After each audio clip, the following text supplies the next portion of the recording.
What's going on, everyone? It's Justin here, and I've had the iPhone 14 Pro as my main phone, and it's time to give you my final review. So as a summary, we actually had this iPhone before it came out to public, and we actually brought it straight to Iceland to start capturing some photos and videos and putting that camera to the test before traveling off to Italy, Singapore, Austin, Germany, and Paris. So if there's one area that has really been put through its paces, it is the camera. And I feel like that is probably the most significant change to this year's iPhone, on top of the dynamic island that is on the front right here. Because otherwise, as someone who has had the latest iPhone for the past few years, I really haven't noticed any major differences to my daily operation. And that isn't really a bad thing at all. I've also got a ton of iPhone 14 cases at the moment, so if you would like to win one, just go ahead and subscribe to the channel, drop a like on this video, and leave a comment down below with the size of iPhone that you have. And also leave your Instagram username as well, because we'll be contacting you within the next month. So probably the biggest thing that you're gonna notice on the front here is the dynamic island. And it's Apple's way of sort of reinterpreting the notch. It doesn't really get rid of it entirely. And a lot of smartphones nowadays have different methods of trying to hide any physical presence of a front-facing camera by either experimenting with under-display technology, maybe having the camera on a bit of an island up here, or even having it pop out from the top, which we have seen in the past. I would say that the dynamic island is a really good approach. It enables there to be more space on each side of the screen, and there's also a functional element to it with compatible applications that allow it to display information, but also quick access at the top. The biggest concern that I had right off the bat was if you're gonna be touching your phone around that front-facing camera, it's probably going to smudge it. And in the beginning, I will admit, it was really hard to kind of remember that new functionality. And for the first few weeks, I really didn't use Dynamic Island at all.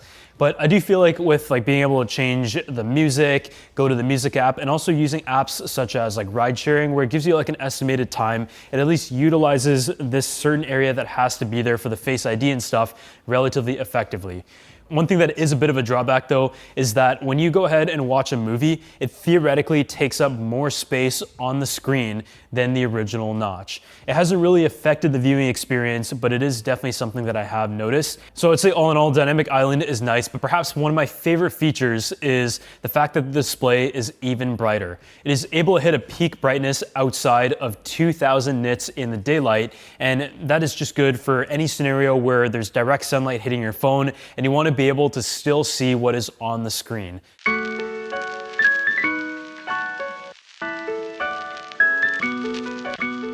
In terms of the next biggest feature though, it's got to be the camera. It features a 48 megapixel sensor for the first time, and Apple has really stuck to that 12 megapixel resolution for quite a while now. But as a result of the 48 megapixel sensor, it allows you to take photos in 48 megapixel RAW, but the typical export size is still in 12 megapixels, and it also allows you to have a 2x photo mode because it utilizes a 12 megapixel portion of the sensor of that main camera. That has really been a game changer, because one of the focal lengths I definitely missed was the 2x camera, because I feel like the 3x in terms of quality is definitely the worst out of all of the cameras. From a day-to-day usage, you're not really going to notice the biggest difference when it comes to the photo performance. In the well-lit situation, the camera on the previous generation iPhone was already really good, and the iPhone 14 and 14 Plus actually uses the same hardware as last year, but it has some optimizations that improve that low light performance. As a result of the new camera sensor on this main iPhone, it not only gives you a physical advantage, but it also uses image signal processing to be able to give you a better low light performance by 2x. And that is an area that I definitely did notice, especially when it comes to video, where every little bit of low light performance helps on a smartphone.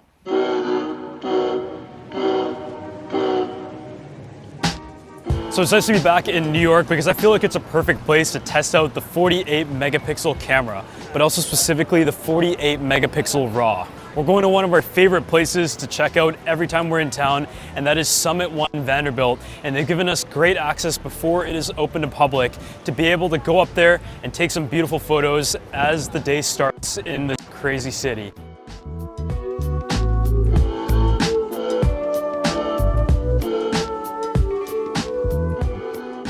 So beyond New York, as I mentioned, this camera has been around the world. Literally since we got the iPhone 14 Pro, we had been traveling every single week, and you can see some of the photos here, unedited and edited, which I've marked on screen, brought some impressive results. The biggest tip I can give to like the average consumer when it comes to taking smartphone photos is set your exposure. Tap on what you're focusing on, make sure your lens is clean, and the phone does the rest of the work. When it comes to low light images, there has been some improvement here, both thanks to the hardware and the image signal processor, and I think the most impressive example here is in Iceland with the northern lights. I take most of the photos in the standard 12 megapixels, but I do occasionally switch to 48 megapixels if it's a photo that I think I'm going to edit and post on Instagram. When I took a look at a raw sample in Lightroom, I just got to see how much latitude there was in this camera, and specifically how there wasn't any of that like sharpening and noise reduction that you usually see when the smartphone processes the photo by itself. It actually had like a very nice look to it, and just the amount of data that you're able to pull in the highlights and the shadows was very impressive. One thing to keep in mind though is that the file size is almost 90 megabytes if you take a 48 megapixel raw photo. You do also have the option to have it save in a 12 megapixel raw photo, so if you don't have like a ton of storage, then you definitely want to keep that in mind. So just be a little bit selective in terms of which photos you take in the full resolution raw. The video capabilities though were also really good. Even without the action mode in 4K, the stabilization was impressive, but at the same time when it came to like slightly darker scenarios, this is where the advantage definitely shows on the new Pro model of iPhone. And because we record all of our Reels and Instagram stories on the iPhone 14 Pro, I actually got a lot of questions of what we specifically shot that on, and even though it isn't like a night and day difference from last year's iPhone, I think if you're coming from like the iPhone 12, for example, it is definitely a pretty big jump. And so if you record a ton of videos on your smartphone, then I would say that this year's iPhone delivers very, very good video. And on top of that, the new modes such as action mode does a very good job, but it is shoot in a 2.8K resolution as opposed to 4K. The action mode is an interesting one because even without action mode, the stabilization in a lot of scenarios was already really good. But if you're like running along like a rough terrain, for example, action mode is one where in a well-lit situation, it can utilize the ultra-wide camera and even with the crop in, deliver great image quality. But as soon as it gets even a little bit dark, even during the daytime, the action mode definitely shows a ton of noise. So that is just something to be mindful of. Before we move on though, I want to give a huge thanks to the sponsor of this video, Clean My Mac.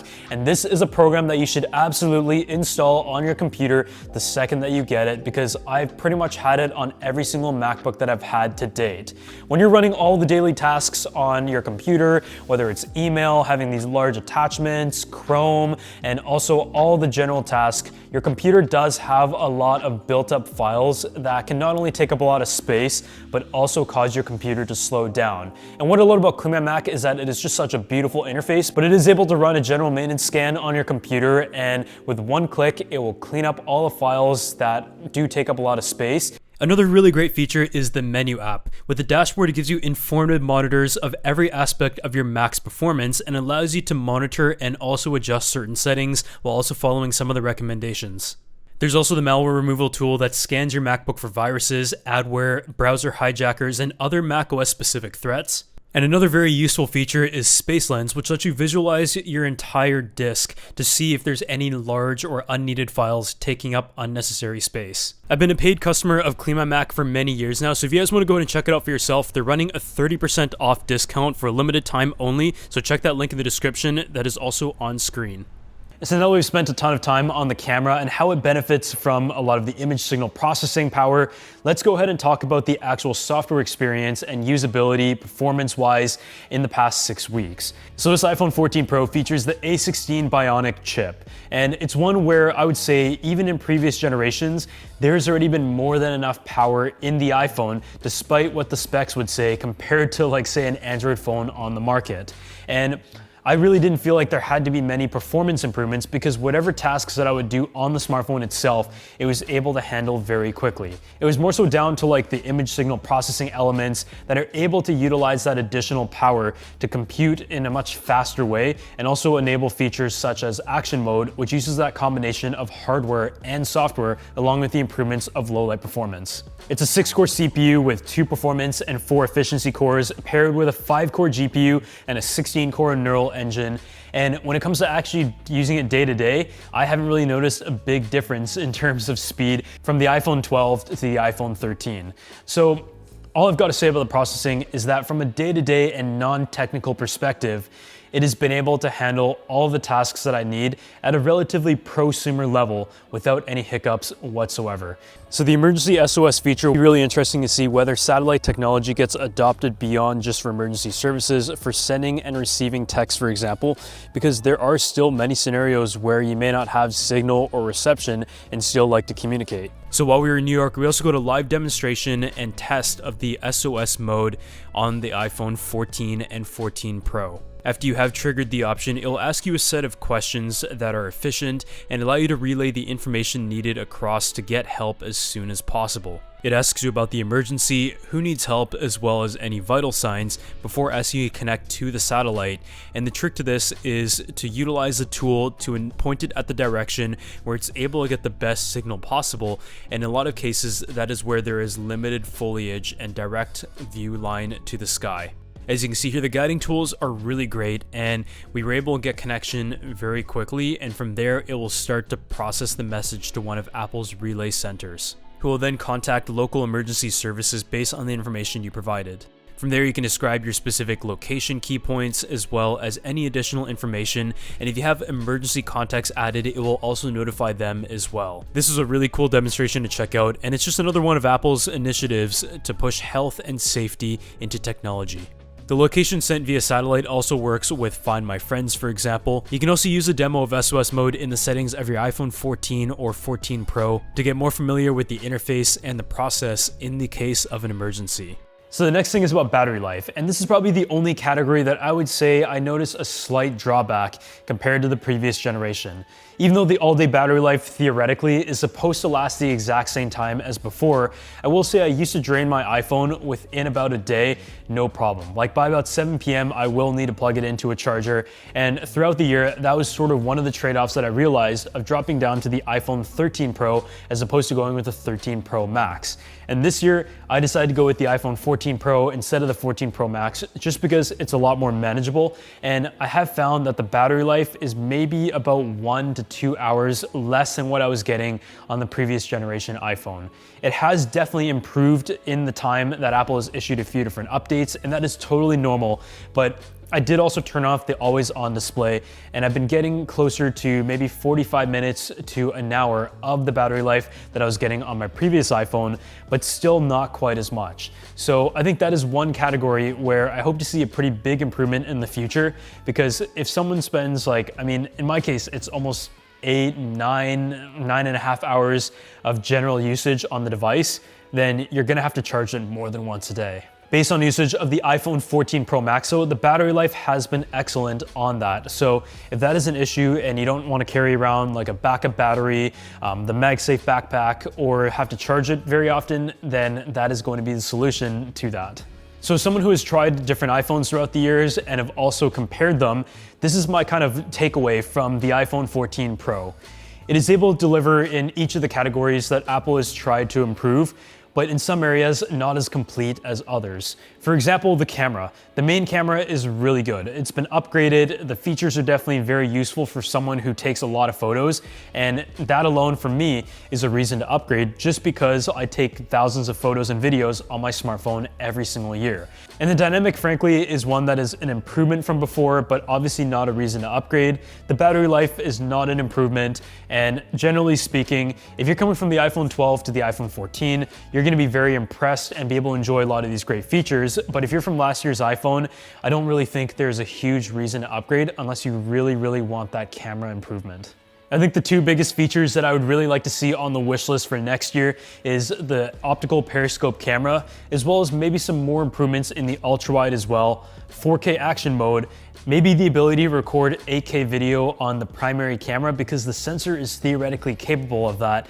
So just having the choice to do so would be nice in specific scenarios, even if it was like downsampled 6K, or just having the option to record in a slightly higher resolution than 4K. And of course, also better battery life. This is something that I feel like is always one of those things where smartphones are getting faster at their charging methods. There's more ways to charge them as well, but the core battery technology hasn't really changed in many years now. And so whether or not Apple decides to implement like a dual cell technology for ultra fast charging or even reverse wireless charging options, which I feel like is useful for AirPods occasionally or charging another phone, these are just some little features that I've noticed. But coming from the iPhone 13 Pro, the main features are definitely ones that I've appreciated, but I just don't think it is the biggest upgrade year there is.